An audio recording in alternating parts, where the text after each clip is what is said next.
she kneels down and she looks me right in the eye and she says, Pam, don't ever let what's on the outside determine what's on the inside. She goes, I see a light in you, sweetheart. She goes, I can't wait to see what you do with it. And that's the first time anybody had ever, given me any worth, any value.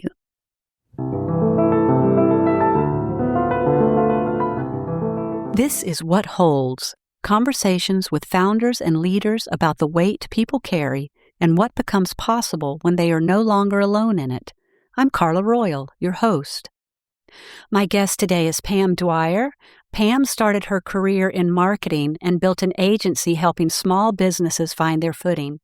Today, she's a speaker, best-selling author, and host of the Delay the Binge podcast. Her work centers on one simple but powerful idea, that the pause between what happens to us and how we respond can change everything.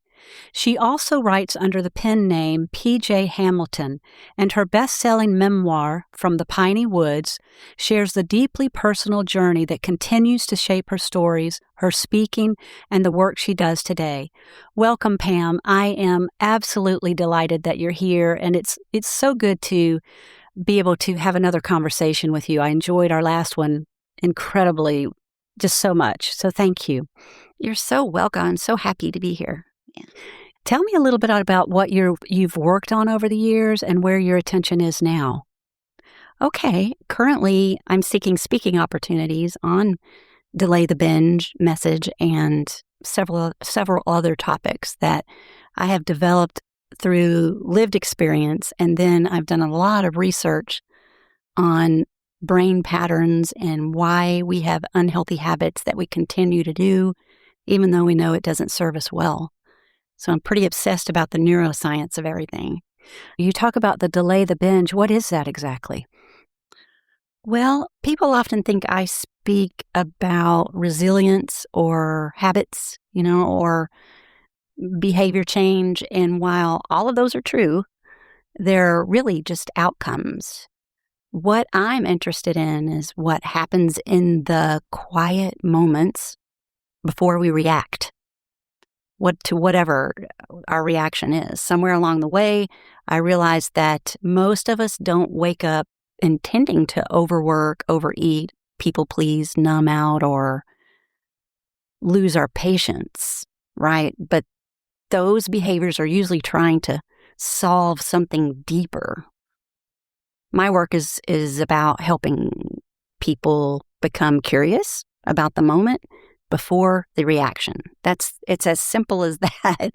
It's not, if you want to complicate it, you can. But a lot of people speak on or teach or coach on the reaction and why we do it. My focus is primarily on the moment before the reaction.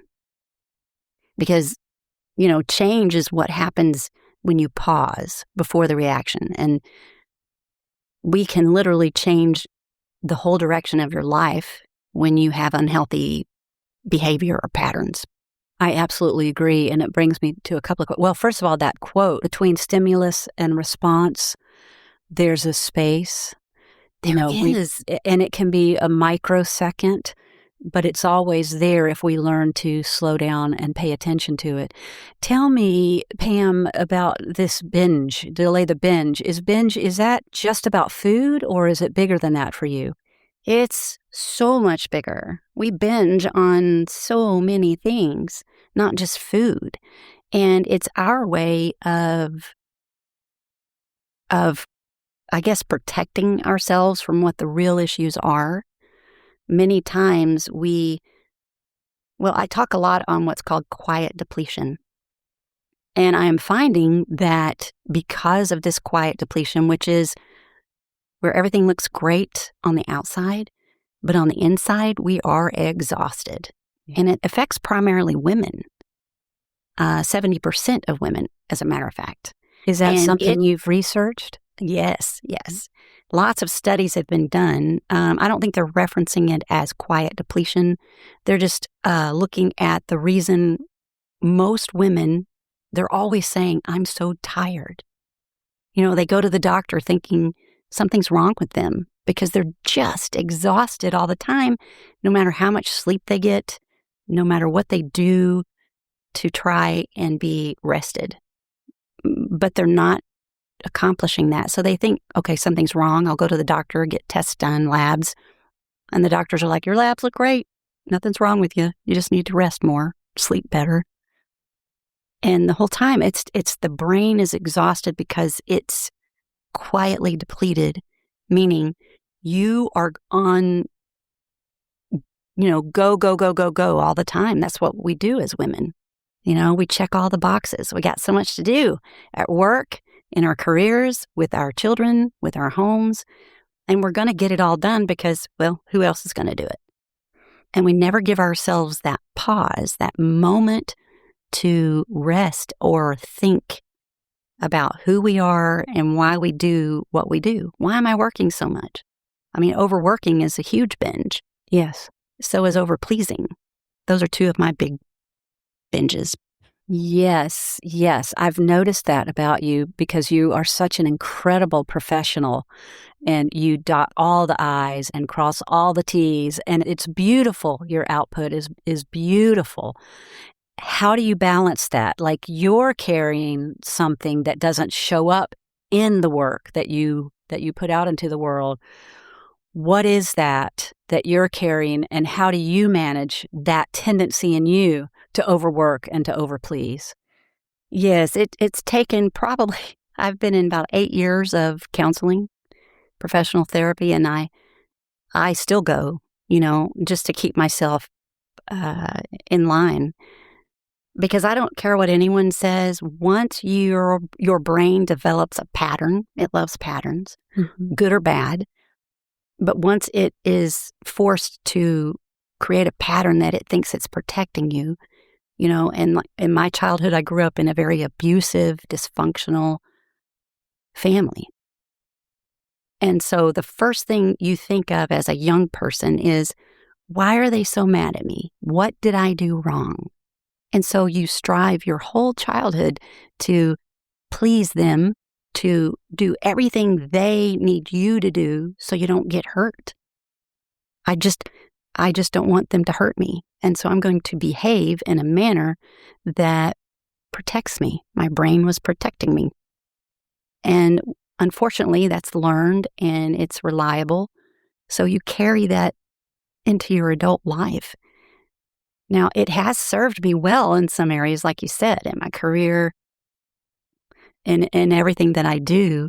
But what I learned is how to use the pain for purpose instead of just trying to please everyone, my coworkers, my boss, my family. Because what I discovered is it was exhausting me to the point of where I was relying on unhealthy habits. Mine, in this instance, was food. And so I was over 300 pounds at one point. Wow. And still, believe it or not, the doctors were telling me my labs look great.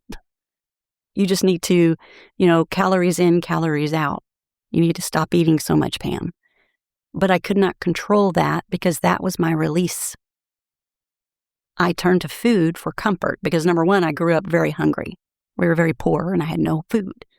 So already, that pattern of, you need food, Pam. Eat while it's here. You may not have it tomorrow.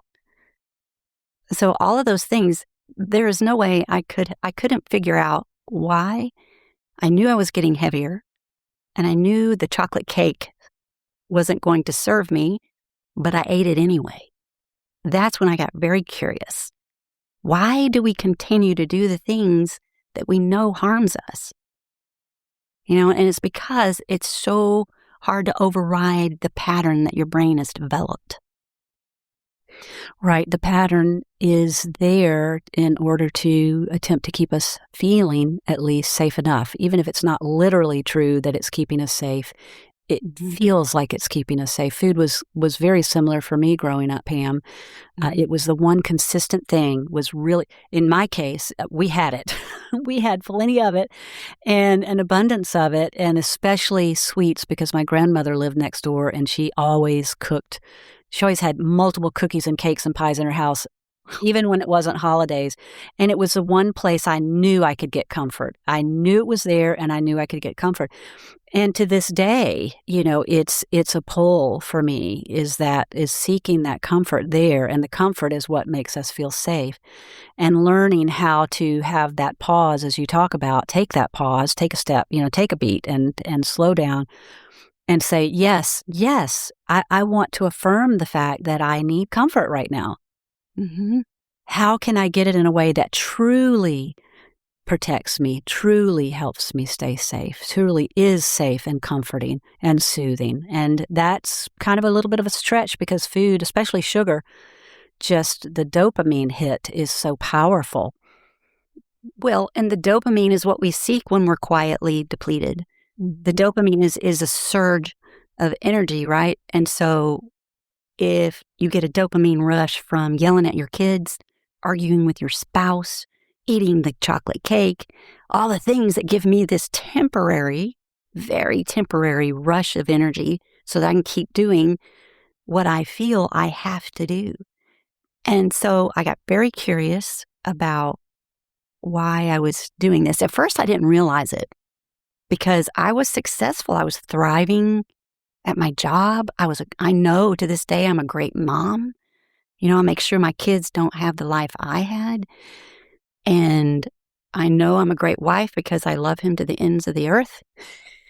And he doesn't deserve it when I lose my temper, but he is patient.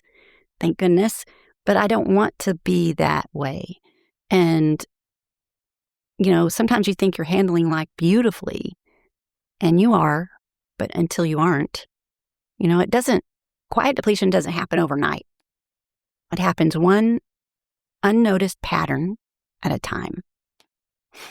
And I've lived that. So I didn't realize, though, that years of patterns were destroying me slowly, piece by piece, chipping away at my identity, at my confidence, at everything that I thought I was striving to be, until counseling and journaling. Those helped me finally figure that's the answer to your question is counseling and journaling has brought me to this healing that I experience on a daily basis to this day, because it's never going to go away, the damage, the behaviors.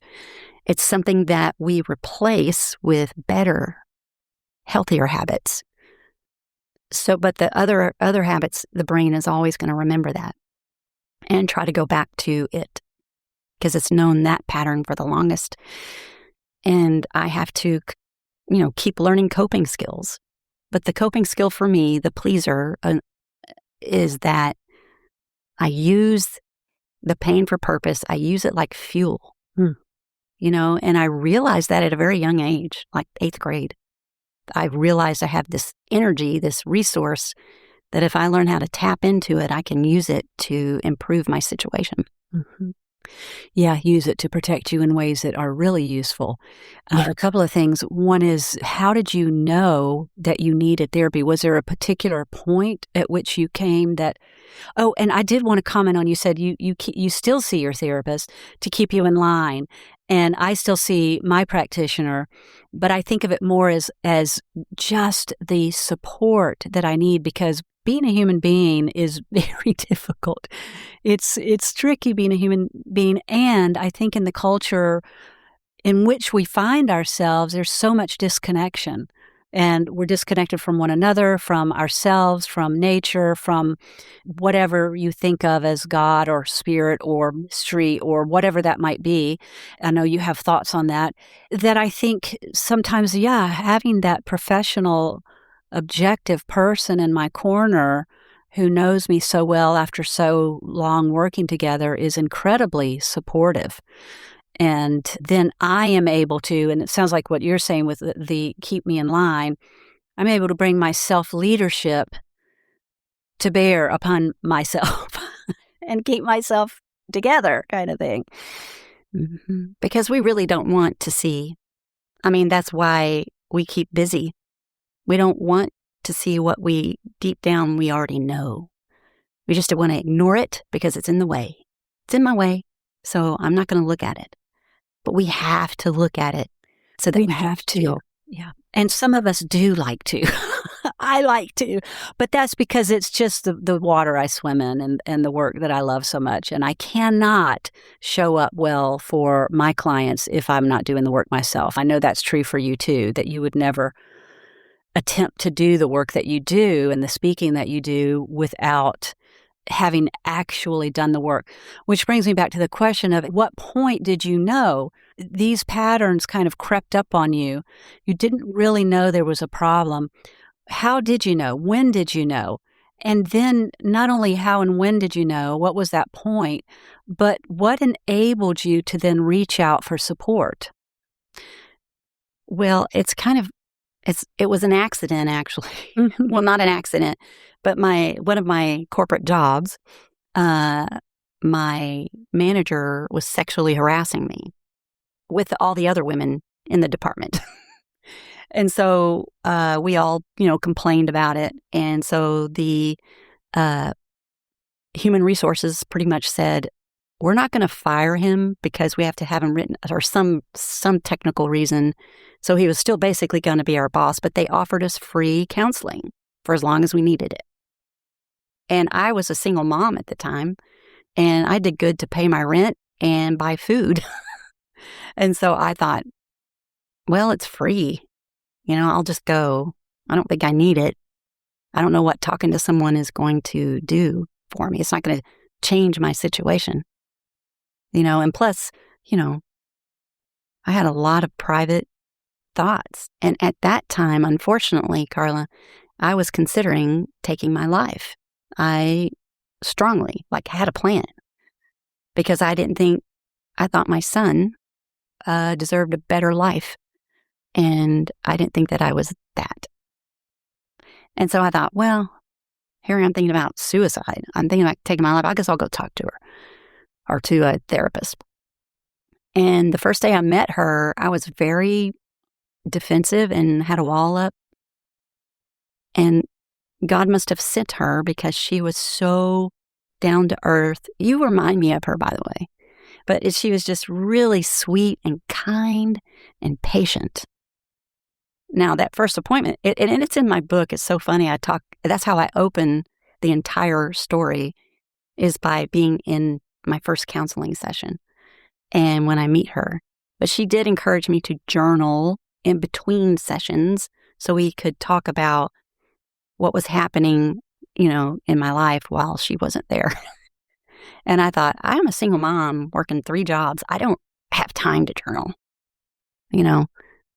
But I thought, she goes, just do 1 or 2 sentences, Pam, a day. Just give it a shot. And then let's talk about it. And it's so funny because the first appointment I had, I did it because she said it would help. And I really resented it, but I did it. And she opened it up and she was reading it. And she's like, do you realize there's a pattern here? Because it was 2 weeks. And I said, a pattern? What do you mean? She goes, well, every time you have to do whatever it was, she goes, this is what you end up doing. This is the result. This is the reaction. And that's the first time I thought, oh, I would never have remembered how I felt 2 weeks ago unless I had journaled it. So then I started journaling all the time because it was like therapy for me. It was helping me to put it on paper. And a lot of people are like, oh, I don't want to journal. I'll just do digital journaling or talk text my journal. It's not the same. No. It is not the same because when you put a pen to paper, we literally process what's going on. When we speak it, that's why we go to counseling. We speak it. It's kinesthetic. It's just, yes. And it's completely different though. And it also I see God's work in all of this because the journal, I used my journal notes in my book, my bestselling memoir. Every few chapters, I have journal notes, my raw journal notes showing the brokenness. And then the following chapters show what caused it. It's like time jumping. But, journaling is what made me realize my love for writing. I didn't ever think that I would be a writer, but now I can't live without it. Here you are. It's so interesting to me how you were a single mom, working 3 jobs, having suicidal ideation, and you didn't think you needed to go to a therapist. And I think I mean, and I'm not laughing at you. It is humorous when we step back and think about it, that we somehow think we live in such an individualistic culture. And listen, I'm an individualist. I am, I am. And we are too individualistic in my mind. And we don't, 98% of our ancestors lived in small communities who had help. No one raised a child by themselves. No one did. And we think we can't go get some support. And especially, I think, I don't know about especially, but I think maybe especially really successful people somehow think it would be a weakness, which is one of the reasons I want to do this podcast, is because I want to normalize the fact that no matter how successful you are, no matter how good you look on the outside, we all need support. We all need connection. And so I love that you allowed yourself that. And it's so interesting to me too, Pam, that you walked in there with such a wall, because you're one of the most open people and so easy and comfortable to be with. And it was just for our listeners, I'm using a different platform to record today. And I was so happy that Pam was going to be the first person I did this with, because I knew that if there was anything that went wrong, Pam would be completely flexible and fine with it, not to mention that she knows how to deal with this platform. So I am. I can just see, just from the little while that I've known you, how hard you've worked and how much work you've done and how different you are as a result. And I would also want to say to my listeners that I have all kinds of clients, and you probably do too, who don't have the kind of trauma that Pam had growing up. And that doesn't mean that support is not welcome and needed and helpful.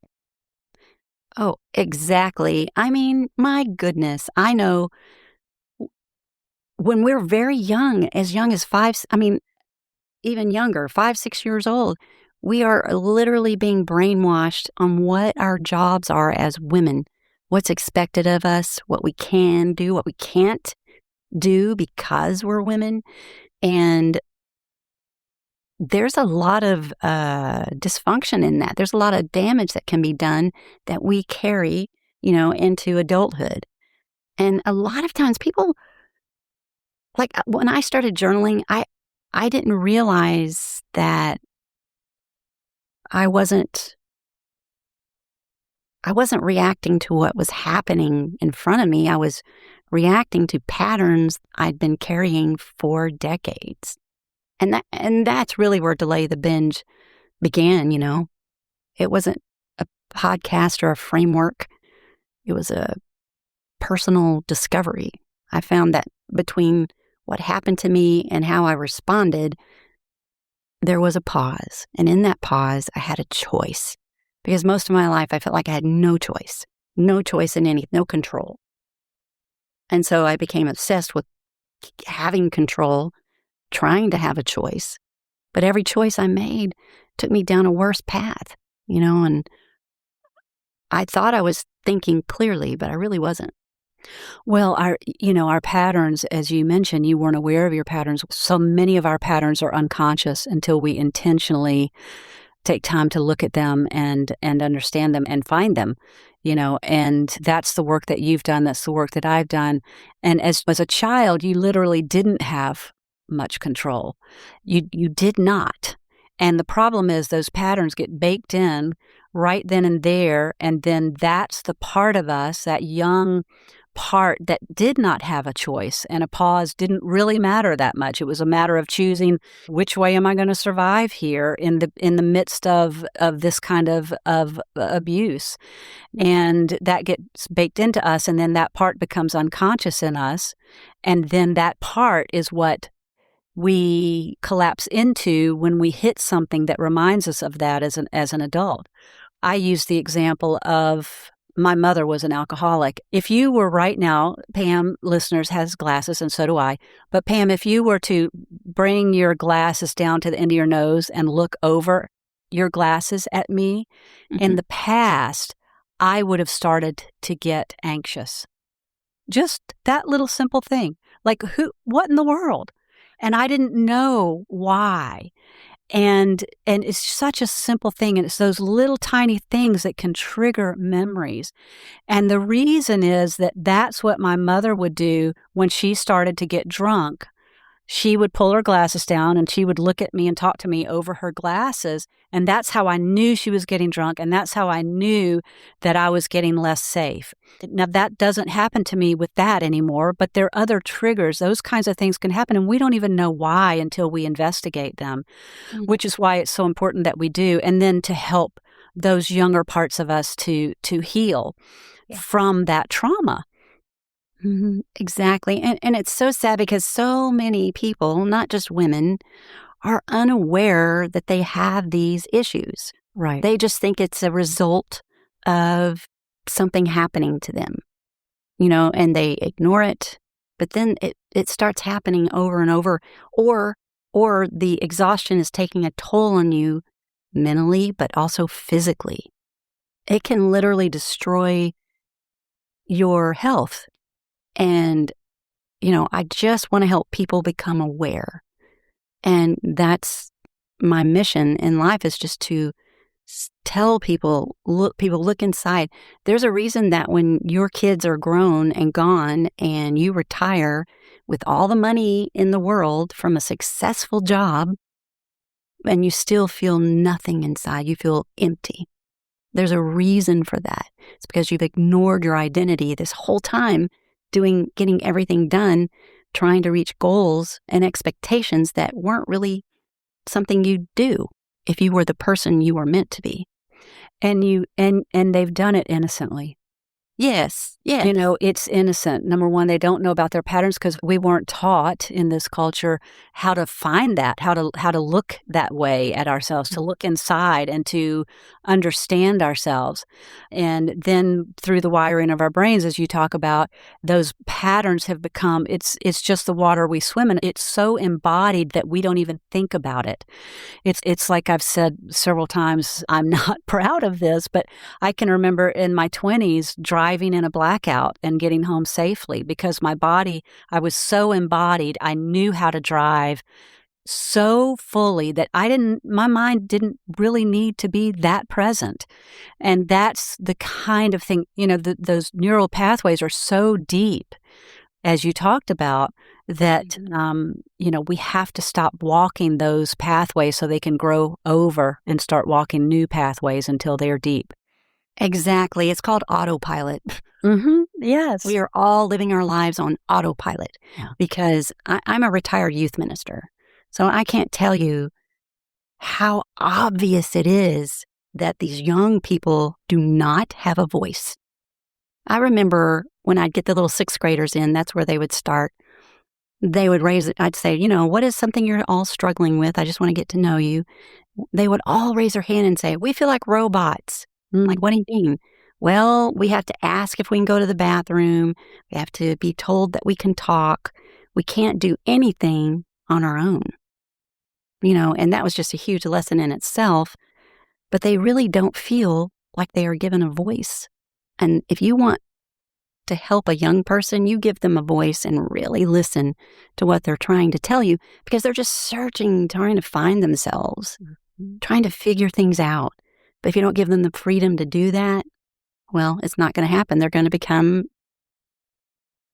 autopilot all the time because they're doing what they think they're supposed to do, what's expected, and trying to reach goals set by parents.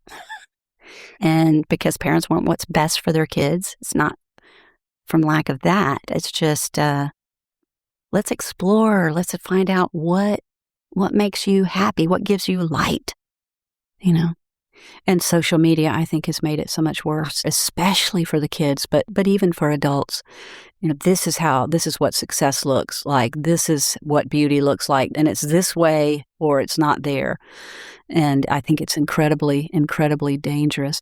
So, Pam, what changed once you started this journaling? You started the counseling. You started to bring those walls down. You started to let someone in. What changed for you? Feeling unworthy, fear, shame, guilt in every aspect because I wasn't ever told that I was worthy. And so I believed the lies. So going to counseling helped me realize I'm a pretty good person. And once I started looking at what Pam was really about and, comforting little Pam, telling her, you are worthy. You are a beautiful soul, have a wonderful heart. I'll never forget. I have to share this with you because this is the whole reason I started a podcast. It wasn't always Delay the Binge. It was called the Plus One Theory podcast. And it was all about kindness. Because growing up in that situation, you're a dirty, filthy little rugrat that's starving. And we would steal food and we were like little bad urchins out on the street. So people, didn't like us being around. And we weren't seen, we weren't heard. But there are a handful of people, of adults, that did see me and that they did hear me. And I'll never forget the first time I spent the night with a friend of mine in third grade. That's when I realized not everyone lived like I did. She lived in what I thought was like Cinderella's castle, It smelled so clean and there were no roaches running around. And she had a mom and a dad that had beautiful dinner set on the table. And there was food. And her mom, Mrs. Kelly, I'll never forget, I opened my little suitcase, my little bag, and roaches ran out. And so her and my friend were screaming and stomping on them. Oh, and it was heartbreaking. I didn't know. I thought everybody had bugs, and so that's the first time I ever felt shame because I knew it was something I brought in that they didn't like. And so I started packing my bag because I thought I had to leave. Miss Kelly takes my bag, takes my hand. She walks me to the back of the house where the laundry room was. And she puts all my clothes and my little cloth bag in the washer. Then she turns around and I'm crying. And she kneels down and she looks me right in the eye and she says, Pam, don't ever let what's on the outside determine what's on the inside. She goes, I see a light in you, sweetheart. She goes, I can't wait to see what you do with it. And that's the first time anybody had ever, given me any worth, any value. And there were so many other instances. It's in the book where she showed up for me a lot, unexpected. How old were you then? I was in third grade. Okay. So, 9-ish? Mm-hmm. Wow. So that's what co-regulation does for a person when you talk about, that she was the first person who looked you in the eye. That connection was so incredibly powerful for you. And to this day, I still strive to be a mom just like her. That's how much it impacted me. That moment that's my point, is kindness is like a superpower because in compassion, if you share kindness or even to receive it, it impacts both the giver and the receiver forever. And it heals. It literally heals you to be kind. Yeah. We're designed for that. We're meant to be kind. And I think she was kind to you and she connected to you, but she saw you. Yeah. She really saw. She saw the outside. She saw the roaches. And she saw the light in you. And she called out that light in you. And that was a life-changing moment for you. Yeah, it still brings tears to my eyes. Yeah. It really impacted me. And there were other moments, too, where adults impacted me. But, and every day I strive to be just like they were. They are, or they were. They're no longer with us, but. So you started your counseling, you brought your walls down. What changed? My whole world opened up. Mm. I became a better mom. And, my son was the reason for me working so hard. I didn't want him to grow up with a single parent. I mean, it was a nightmare to me to be repeating something that had happened to me because I didn't want him to have anything like what I had. I loved him so much. He was my world. I mean, to me, I thought taking my life would be helping him. But then I realized selfishly, he was just a light in my life that I couldn't let go. And I didn't want him to grow up remembering that his mom took her life because she didn't feel value. I didn't want him to have to deal with that. So he's literally the reason I did not do that in counseling. But counseling enabled me to see that, wow, I do have value and I can make a difference in this world because of my gifts, because of the light. And I found a lot of value in helping other people see this as well. And so that's what changed. It opened up my whole world, and I started attracting better people in my life, and that saw value in me, that saw me for who I really was, and I just didn't know who I really was. So it opened up, the world of discovering Pam. What does she love to do? Well, she loves to be a mom right now. Mm-hmm. And I would just take it. The plus one theory is all about taking small intentional steps instead of trying to do it really big all at once. So I would just take small little steps, to finishing stronger than I started. Yeah, and those small steps are what create a really firm foundation beneath your feet. Wow, that's very powerful. Pam, your memoir came out of your own counseling journals. Most people keep that material private. What made you decide to publish it? Because I realized people needed to understand where I'm coming from. Why I wanted them to believe what I was saying to them.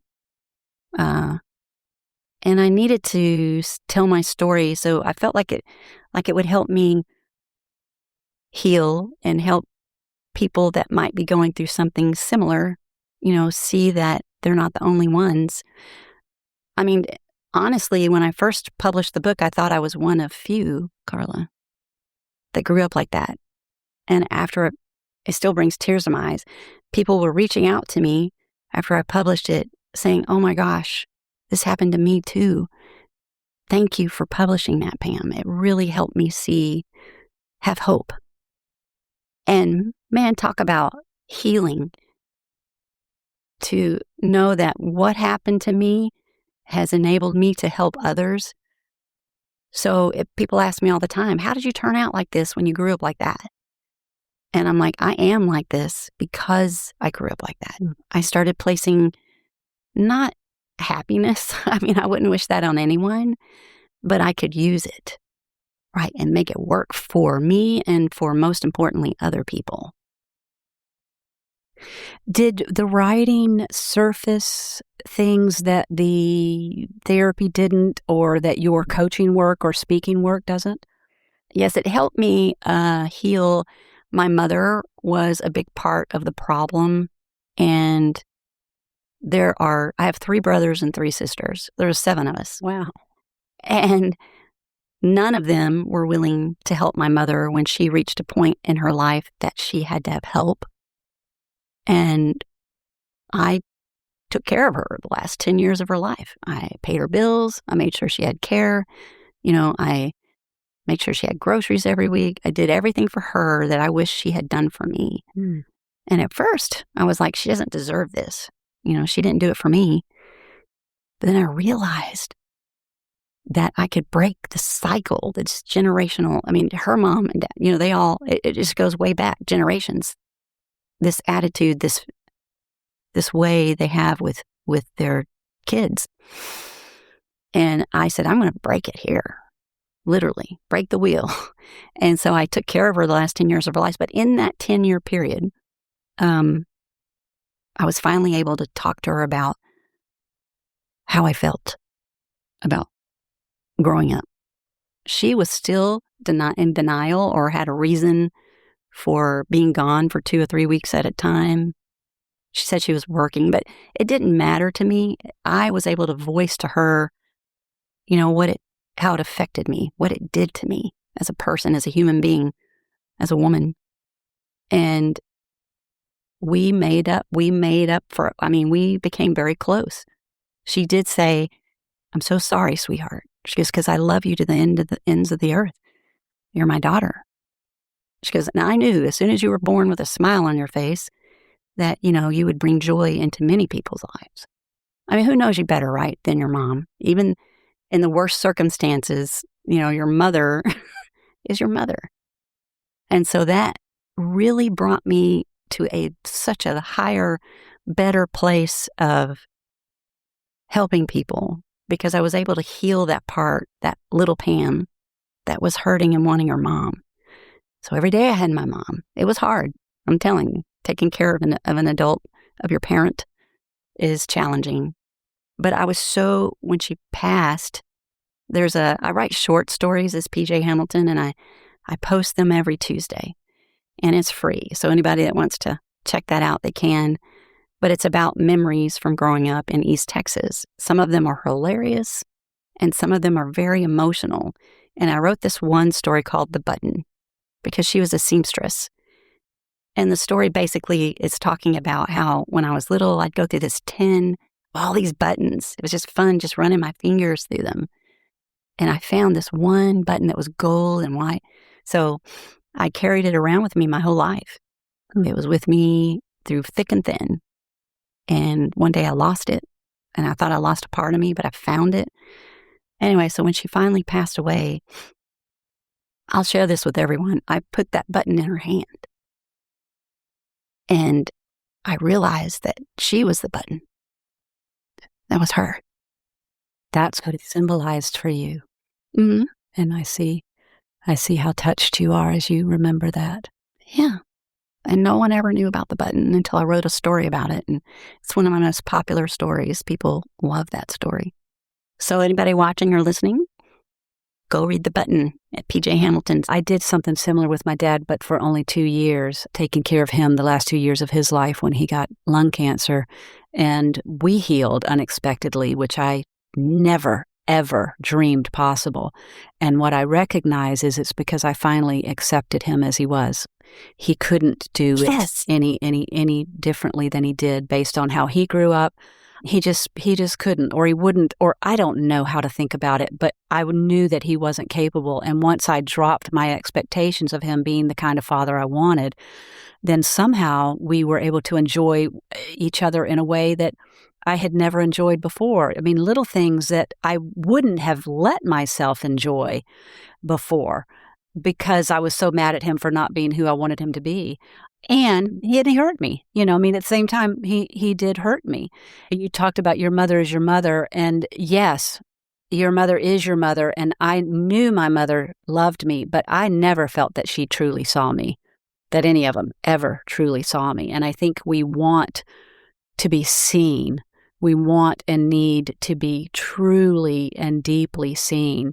And that Miss Lily, what was her name? Miss Kelly saw you. She saw you. And there's so much healing in being seen clearly. Mm-hmm. I'm so grateful that you got that you got seen and that you're getting seen more and more and more. Despite all of this work that you've done with your therapist and that you've done in your journaling and all the work that you've done on yourself, what is it, this is a little more vulnerable question, but what is it that you still can't quite shake?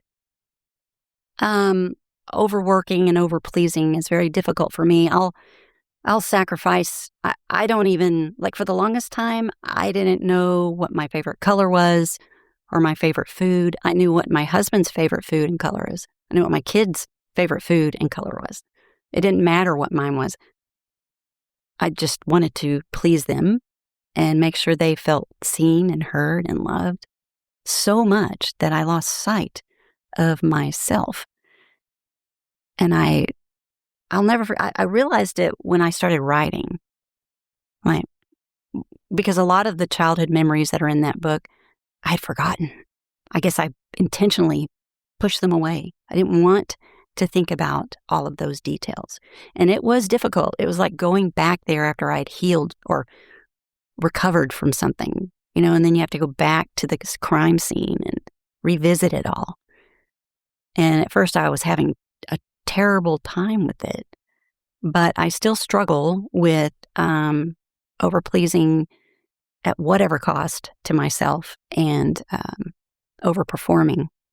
Because to me, any of what I view as weaknesses, my therapist explained to me I do it because I want to make sure nobody abandons me. I want to make sure they need me and love me or want me so much that they can't leave. Mm-hmm. They're going to rely on me so much that, it's a guarantee. It's control.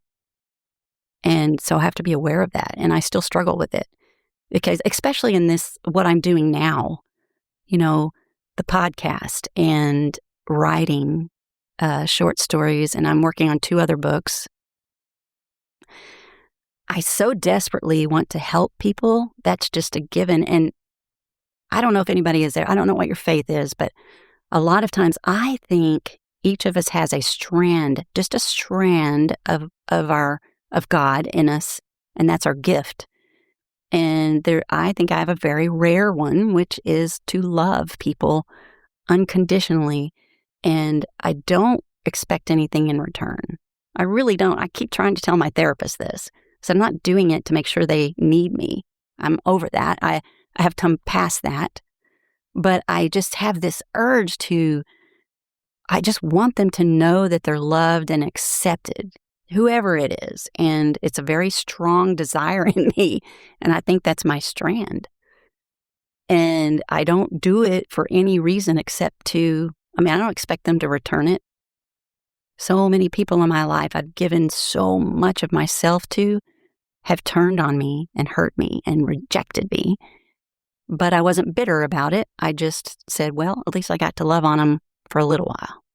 It does bother me that they won't let me in to love on them because I think they need it. But I truly, truly do like to help people. But I can go overboard, Yes. Yeah. And I appreciate your vulnerability there. Our love is a gift. Some gifts are not received. And if it truly is a gift, then we have to accept when it's not received. And it sounds like that's something that you have learned. And while it's not pleasant when you offer such a beautiful gift and the person doesn't want it, mm-hmm. It's sort of like that when you first showed up in your therapist's office and you had all those walls up. That's all that's happening. People just have their walls because they're trying to stay safe. And it doesn't feel safe to receive the gift of your love at that time. So, really, really interesting. And I do hear and feel your passion to help people. Yes. And I appreciate that because we need that. And there are those people who want your love and what you have to offer. They are there. Pam, what would you want someone listening to know if they're still carrying everything alone? That you're not alone. You're not. There is help out there. First and most importantly, if you're feeling alone or having any type of suicidal thoughts or you're just depressed, I always tell people depression, because I suffer from it a lot, depression is like being in this dark well and you have no way out. The walls are slick and you can't get out. That's what deep depression or sadness feels like. It feels hopeless, like there's no way out. But all you got to do is look up and there's bright sky there. And there could be someone to throw you a rope. But you have to let them know. You have to vocalize that you're in the well. So I guess, just know there are so many people like me willing to help you come out of it. And it doesn't happen overnight. It didn't take just a quick little jog for you to get there. And it's a process. But I'm not the only one with a program out there or support. But the best thing you can do is to involve yourself in a community of some sort, whether it be a local neighborhood, anything. There's all kinds of things you could do, but find just one person that's going to believe and support in you. And you can find them. They're out there. And I want to acknowledge, I agree, and I want to acknowledge how incredibly frightening that making that move can be. Having suffered from great depression and anxiety myself, it sounds simple, and I don't want people to think that it's true what you're saying, and it's terrifying in certain cases, especially when you have reached out and been rejected or been swatted down. I think it's fair to say that be discerning when you reach out. There are people out there who want to hurt and who don't have your best interest at heart. I don't think Pam is saying that it's easy, but it is possible. And I want people to know that it is possible, even if it's terrifying. It is possible. Yeah, and, I do want to say you're not broken, and it's not a matter of discipline or willpower for you to make a change. I mean, don't rush. You smile, slow down, and remember that your past doesn't define you. It prepares you. And start believing in yourself, because if you're alone, the first person is you. You need to find yourself. And Carla, I always tell people, I have a story, it's called The Hidden Mountain. It's like your Buddha story, but it's different in a way where life is like a mountain that we're climbing constantly, the journey, just trying to get to the top, to the summit. But guess what? If you don't look around and focus on the journey that you're taking and use whatever's happening to you for energy and fuel, when you get to the top, it's not going to be what you think. Because guess what? There was another mountain hiding behind that one. You're not done.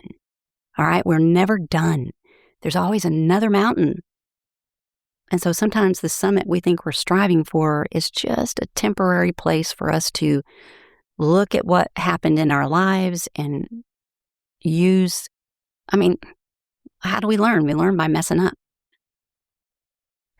Well, and I think there can come, at least there has for me, Pam, I don't know about you, come a point where the mountain actually, even the challenge of the mountain becomes interesting and adventuresome, and that there's so much joy and beauty to be found on the mountain, even when it's hard to move about it at times. Yeah. Doesn't have to be always so hard as it was maybe at one time. Well, and especially if you're aware, get curious, get some clarity. Yeah. Be honest with yourself. For sure. Well, Pam, how can people find you? Oh my goodness. You can go to delaythebinge.com, and that will take you to my website that has all my other work, and it will take you to different places. But delaythebinge.com is probably the easiest, or pamdwyer.com. It'll take you to the same place. Okay. Thank you. Oh, and about those short stories, Carla, I do want to bring that up. If you go to newsletter.delaythebinge.com, it'll take you to a place where you can see all my stories. And better yet, sign up on my email list. That really helps me reach you and keep you updated on all kinds of wonderful things. Nice. Pam, as always, it's been a joy to be with you. And I also see that light in you, and I see your big, big, big, big, generous heart. So I thank you for being here today and on this conversation. I appreciate you. You're so welcome. Thanks for giving me a voice today, Carla. You're welcome. Appreciate it. If this conversation brought someone to mind, send it to them. That's how a new show like this reaches the people it's for. I'm Carla Royal. I work privately with founders and leaders on the things underneath what they are carrying. You can find me at carlaroyal.com. This is What Holds. I'll see you back here next time.